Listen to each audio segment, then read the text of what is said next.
সকালবেলা একটা কাজ ছিল, একটা কাস্টমারের F5 এরর কোডের প্রবলেম হচ্ছিল। তো আমরা গিয়ে দেখলাম F5-এ ডিসচার্জ টেম্পারেচার সেন্সার ফল্ট আছে, ঠিক আছে। তার সঙ্গে আরও দুটো সেন্সারও দেখলাম, ওগুলোও ড্যামেজ হয়ে গেছে পুরোপুরি। ইঁদুরে তারগুলো কেটে দিয়েছে, ড্যামেজ করে দিয়েছে, ফুল ড্যামেজ। ডিসচার্জ টেম্পারেচার সেন্সারটা পড়ে আছে নিচে, ইঁদুরে কেটে দিয়েছে সব। তো আমাদের কাছে একটা সেন্সার একটু কম ছিল, তো আমরা একটা সেন্সার রিপেয়ার করে সেটিং করে দিয়েছে, বাকি সেন্সারগুলো নতুন লাগিয়ে দিয়েছে।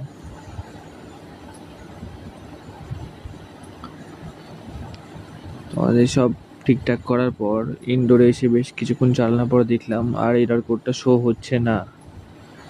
আউটডোরও অন হয়েছে, আগে আউটডোরটাও চলছিল না। আউটডোর সেটিং করে নিলাম, কুলিং একদম বাম্পার কুলিং হচ্ছে, ফাস্ট কুলিং।